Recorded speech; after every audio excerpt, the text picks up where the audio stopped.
The market just crashed.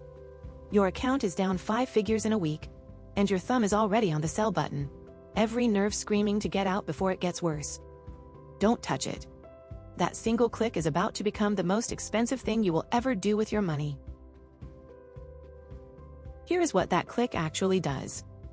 It does double damage. It turns a paper loss into a permanent one, and then it forfeits the recovery. The people who sold to feel safe in early 2020 were the ones still sitting in cash months later, when the market made it all back and kept climbing. But here is the part almost nobody tells you, and it is the whole reason selling backfires. If a calm, math-backed take on money, the kind that talks you off the ledge instead of hyping you up, is what you're here for, subscribe. If not, no hard feelings, stay right here, because this next part is the whole point. This is the rebound rule, and it starts with a fact about crashes that almost no one thinks about in the moment. When you sell in a crash, you think you are stepping out of the storm. You are actually doing something very specific and very costly. Because the market does not recover in a smooth, gentle line. It snaps back in a handful of violent up days, and those best days live right next to the worst days. The crash and the rebound are neighbors. They travel together. So when you run from one, you almost always miss the other. And there is one number that explains why the people who sell to feel safe end up with about half as much as the people who did nothing. It is not the number you would guess. Hold on to it. Here is the mechanism, as plainly as I can put it. The market's best days cluster within about 2 weeks of its worst days. Read that again. The single greenest day is usually huddled right beside the reddest one. So the act of selling to escape the worst days almost guarantees you are also sitting in cash for the best days, because they arrive together, usually before you have worked up the nerve to buy back in. And missing just a handful of those best days can cut your long-run return roughly in half. Staying in your seat through the ugly days is the only way to be present for the good ones. So that is the entire rule. In a crash, the calm move is to do nothing. Not time the bottom. Not buy the dip like a hero. Do nothing. Stay in the seat. Now, if the move is that simple, why does almost everyone get it wrong? Because your brain is not built for this. It is built to keep you alive, and to a brain wired for survival, a falling number looks exactly like a charging predator. There is a quirk in human psychology that Daniel Kahneman spent his career mapping, and that Morgan Housel writes about in The Psychology of Money. A loss feels about twice as powerful as the same size gain feels good. Losing $1,000 stings far more than finding $1,000 delights. So a 20% drop does not register in your body as a number on a screen. It registers as a 5-alarm fire. And when the body feels a fire, it demands one thing. Action. Do something. Anything. Make the feeling stop. And selling does make the feeling stop. The screen goes quiet, the panic eases, and for one night, you sleep. But the feeling stopping and the wealth stopping are the same event. You bought a few hours of relief with years of compounding. Now here is the part that should actually calm you down. A crash is not a sign that something is broken. It is the system working exactly as it always has. The market falls 10% or more on a regular basis. Deeper crashes show up in every single investing lifetime, more than once. The drop is not the exception. It is the weather.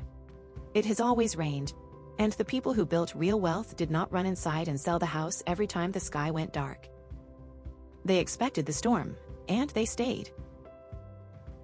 And this is where Morgan Housel offers the reframe that diffuses the whole thing. He says volatility, all that gut churning up and down, is not a fine. It is a fee. Think about the difference. A fine is a punishment for doing something wrong. A fee is the price of admission for something worth having. The long-run returns of the market are not free. The down years, the scary days, the crashes, that is the fee you pay for the up decades that follow. The panic seller is someone trying to get the reward without paying the fee, and the market does not let anyone do that for long. You are not being punished by the crash. You are paying the entry fee for everything that comes after it. So let me give you that number now, the one I asked you to hold. JP Morgan Asset Management runs this analysis every year, and in its 2024 study, the finding was brutal in its simplicity. Take a 20-year stretch of the market. If you stayed fully invested the whole time, you earned the full return. But if you stepped out and missed just the 10 best days across those 2 decades, your annualized return was cut roughly in half. 10 days out of thousands. Half your money. And remember what we said about neighbors. Those 10 best days were not scattered politely across calm years. Most of them landed within about 2 weeks of the worst days, right in the teeth of the crash, exactly when the panic seller has already fled to cash. That is the whole trap in one sentence. The sellers do not end up with about half because they picked the wrong companies. They end up with about half because they were out of the room when it counted. John Bogle, the man who built index investing for ordinary people, spent his entire life on one piece of advice for moments like this. Don't just do something. Stand there. The most credible investor of the modern era built his whole philosophy on the discipline of not acting in the storm.